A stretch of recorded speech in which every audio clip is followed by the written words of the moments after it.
ভুল প্রয়োগ করলেন। অরুণ জেটলি বলেছিলেন কোন সরকারি নিয়োগের ক্ষেত্রে যে বিচারপতির অবসরের সরকারি বিভিন্ন পদ নেন, এটা ভালো বার্তা দেয় না, কুলিং অফ পিরিয়ডের দরকার আছে। সুতরাং ওটার কোনো এখানে প্রয়োগ নেই।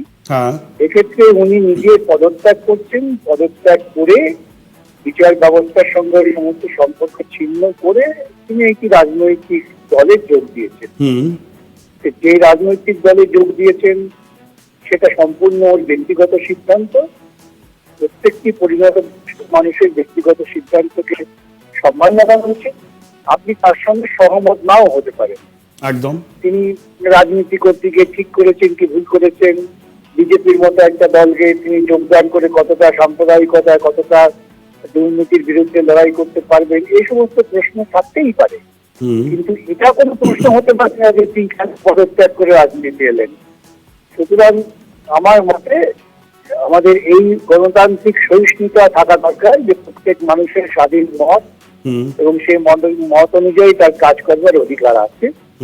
তার সঙ্গে আপনি দ্বিমত পোষণ করতে পারেন, কিন্তু তার মতামতকে অশ্রদ্ধা করতে মহীন কোনো কাজ হয় না। যে কোনো কাজে প্রশ্ন থাকবে, যে কোনো কাজে ভালো মন্দ দুটোর দিকে তুল্য মন্দ বিচার করতে হবে। উনি মনে করেছেন ওর বোধ থেকে, সে ব্যাপারে আমি আমার বা আপনার বিশ্লেষণ করার মতো কি অধিকার আছে?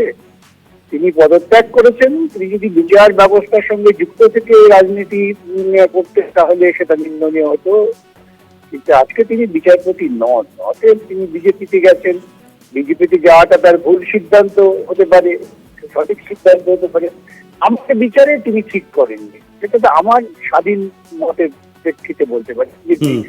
যে ভূমিকার জন্য তিনি মানুষের কাছে অত্যন্ত আদরণীয় হয়ে উঠেছিলেন, গ্রহণীয় হয়ে উঠেছিলেন, সেটা হচ্ছে দুর্নীতির বিরুদ্ধে তার এক জেহাদ, এবং তিনি তার বৈচারিক ক্ষমতাকে দুর্নীতি কাজে লাগিয়েছিলেন। একদম তিনি বৃহত্তর জগতে লড়াই করতে নেমেছেন দুর্নীতির বিরুদ্ধে। সেটা যদি তার লক্ষ্য হয় তাহলে আমি আমার বিচারে বলতে পারি তার জায়গা বিজেপি ছিল না, সেটা হয়তো তিনি ভুল নির্বাচন করেছেন, এইটুকু বলতে পারি। বিজেপির মতো একটা রাজনৈতিক দল বা তৃণমূলের মতো কোনো রাজনৈতিক দলের থেকে আপনি দুর্নীতির বিরুদ্ধে লড়াই করতে পারবেন না, কোনো পরিসর নেই। আজকে বিজেপি এত বড় একটা দুর্নীতিগ্রস্ত দল যে তারা ইলেকট্রাল বন্ডের 6,000 এই ইলেকট্রাল বন্ডকে সুপ্রিম কোর্ট অসাংবিধানিক ঘোষণা করেছে। স্টেট ব্যাংকে বলেছে নাম ঘোষণা করতে নির্দিষ্ট সময়ের মধ্যে। এখন বিজেপি সরকার স্টেট ব্যাংকে চাপ সৃষ্টি করছে নাম যাতে ঘোষণা না হয় নির্বাচনের আগে। ব্যাপারটা একটা বৃহৎ দুর্নীতি বহিঃপ্রকাশ। সেই দুর্নীতি, অত বড় দুর্নীতির বিরুদ্ধে উনি লড়াই করার সুযোগ পাবেন কি বিজেপিতে থেকে? বিজেপির বাইরে থাকলে হয়তো লড়াই করতে পারবেন, এটা আমার মূল্যায়ন। প্রথমত কারা ঠিক করলেন যে উনি বামপন্থী বিচারধারার মানুষ বা বামপন্থী ছিলেন? এই সিদ্ধান্তটা তো আমাদের কাল্পনিক সিদ্ধান্ত, এবং সেই কাল্পনিক সিদ্ধান্তের ওপর দাঁড়িয়ে আমরা আরেকটা কাল্পনিক সিদ্ধান্ত নিই। একজন মানুষ যে ইতিবাচক পদক্ষেপ নেবে সেই পদক্ষেপের ওপর দাঁড়িয়ে তাকে বিচার করতে হবে। তিনি বিচারপতি হিসেবে ইতিবাচক ভূমিকা নিয়েছেন, সেই ভূমিকা তাকে নিশ্চয়ই স্মরণীয় করবে। এখন তিনি বিচারালয় ছেড়ে রাজনীতিতে নেমেছেন, রাজনৈতিক মূল্যায়ন সেখান থেকে হবে। এই মার্ক্স থেকে মোদি এই ধরনের অর্বাচীনতা আমার মনে হয় ঠিক না। সমস্ত শোনা কথা, ভিত্তিহীন কথা, তার ভিত্তিতে কোনো রকম আলোচনা করাটাই ঠিক না, এবং আমি তো কখনোই আলোচনাকে ভিত্তিতে করবো না। কার কি ধারণা হয়েছিল? সাধারণ মানুষের তো অনেক কিছু ধারণা আছে। অনেকে তাকে ভগবান বলছিলেন, আমাদের থেকে তো ভগবানের কোনো অস্তিত্বই নেই, সুতরাং ভগবান আবার কি? অতএব হয় না। যেটা তিনি হয় যে তিনি তার বৈচারিক প্রক্রিয়ায় তিনি একটা ইতিবাচক ভূমিকা নিয়েছেন দুর্নীতির বিরুদ্ধে, সেটা মানুষকে অনুপ্রাণিত করেছে দুর্নীতির বিরুদ্ধে লড়াই করা যায় আদালতের অঙ্গনে। সে লড়াই এখনো চলছে, বিচারপতিরা সে লড়াই করবেন। কিন্তু এইভাবে চাপিয়ে দেওয়া কাল্পনিক বাতাবরণের মধ্যে যে মার্ক্স টু মোদি, এগুলো অত্যন্ত অবাঞ্ছিত আলোচনা। ভুল প্রয়োগ করলেন। অরুণ জেটলি বলেছিলেন কোন সরকারি নিয়োগের ক্ষেত্রে যে বিচারপতির অবসরের সরকারি বিভিন্ন পদ নেন, এটা ভালো বার্তা দেয় না, কুলিং অফ পিরিয়ডের দরকার আছে। সুতরাং ওটার কোনো এখানে প্রয়োগ নেই। এক্ষেত্রে উনি নিজে পদত্যাগ করছেন, পদত্যাগ করে বিচার ব্যবস্থার সঙ্গে সমস্ত সম্পর্ক ছিন্ন করে তিনি একটি রাজনৈতিক দলে যোগ দিয়েছেন। যে রাজনৈতিক দলে যোগ দিয়েছেন সেটা সম্পূর্ণ ওর ব্যক্তিগত সিদ্ধান্ত। প্রত্যেকটি পরিণত মানুষের ব্যক্তিগত সিদ্ধান্তকে সম্মান জানানো উচিত। আপনি তার সঙ্গে সহমত নাও হতে পারেন। একদম। তিনি রাজনীতি করতে গিয়ে ঠিক করেছেন কি ভুল করেছেন, বিজেপির মতো একটা দলকে তিনি যোগদান করে কতটা সাম্প্রদায়িকতা, কতটা দুর্নীতির বিরুদ্ধে লড়াই করতে পারবেন, এই সমস্ত প্রশ্ন থাকতেই পারে।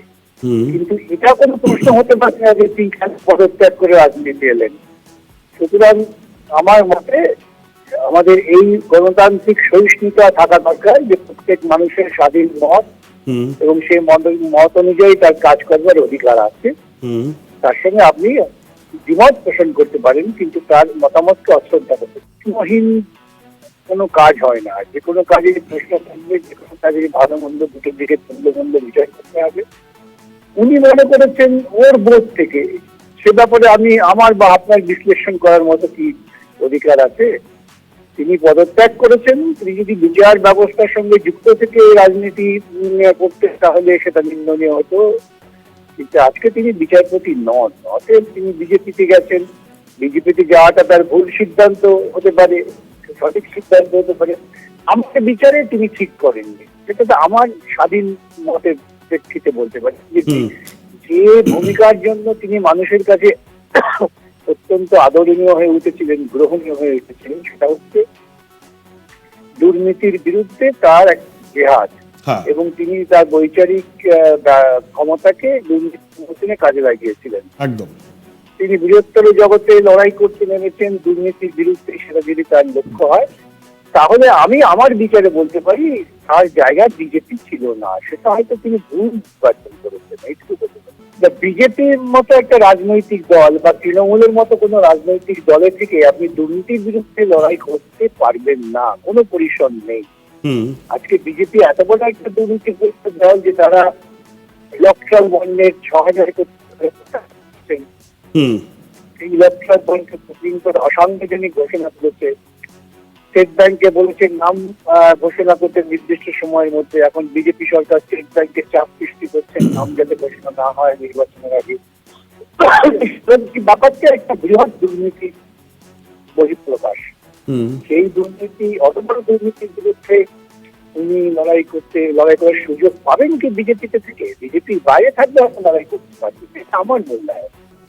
প্রথমত কারা ঠিক করলেন যে উনি বামপন্থী বিচারধারার মানুষরা বামপন্থী ছিলেন? এই সিদ্ধান্তটা তো আমাদের কাল্পনিক সিদ্ধান্ত, এবং সেই কাল্পনিক সিদ্ধান্তের ওপর দাঁড়িয়ে আমরা আরেকটা কাল্পনিক সিদ্ধান্ত নিই।